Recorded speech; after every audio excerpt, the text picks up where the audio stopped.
Hello বন্ধুরা, আমি আজ সোনালির রান্নাঘর থেকে এবং সোনালির ঘর সংসার থেকে আর একটা নতুন রেসিপি নিয়ে এসেছি। সেটা হলো কাঁঠালের দানা ভাজা।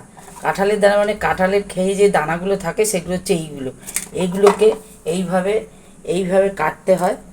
এইভাবে কাটতে হয়, কেটে এটাকে এইভাবে ছাড়িয়ে নিতে হয়। নিয়ে এই যে এইভাবে ছাড়িয়ে নিতে হয়, এইভাবে ছাড়িয়ে নিতে হয়। নিয়ে এগুলোকে এইভাবে এইভাবে যেমন আলু ভাজা কাটে ওই রকমভাবে এইভাবে কাটতে হয়। এই যে এইভাবে এইভাবে কাটতে হয়। কেটে পেঁয়াজ দিয়ে, এই যে পেঁয়াজ আছে, পেঁয়াজ দিয়ে কুচি কুচি করে ভাজবো। এটা পরে দেখাচ্ছি তোমাদের, দ্বারা। এবার দেখো, পেঁয়াজ কেটেছি, একটু আলু তার সঙ্গে দিয়েছি, ওই আলু ভাজার মতন আলু। আর এই যে কাঁঠাল বীজ, এ দেখো এরকম আলু ভাজার মতন কেটেছি। সব একসঙ্গে ধুয়ে, এবার সব একসঙ্গে ধুয়ে এগুলো ভাজবো। ভাজাটা দেখো। এরপর কড়াই তেল দিয়েছি, তেলে একটু কালো জিরে ফোড়ন দিয়েছি। দিয়ে তেলটা মেপে তেল দিতে হবে, বেশি তেল দিয়ে এটা ভাজা যাবে না। যতটুকু তেল দিতে হবে ততটুকু তেলের মধ্যেই এটা ভেজে নিতে হবে।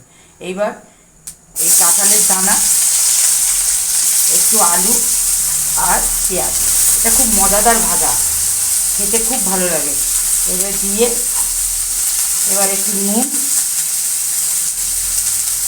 আর একটু হলুদ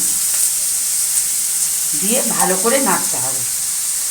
এর মধ্যে দিলাম দুটো কাঁচা লঙ্কা, দিয়ে এটা ভালো করে ভাজতে হবে। এবার আর ভাজাটা হোক, ততক্ষণ আমার চ্যানেলটা যদি ভালো লাগে একটু লাইক করো, একটু সাবস্ক্রাইব করো, আর একটু কমেন্ট করো। কমেন্ট তো করোই না, কমেন্ট করো একটুখানি করে, বলো কোনটা ভুল কোনটা ঠিক হচ্ছে, আমি শুধরে নেবো নিজেকে।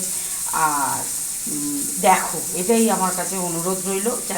আমার চ্যানেলটা একটু দেখো ও আমাকে একটু সাপোর্ট করো। দানা ভাজা রেডি হয়ে গেছে।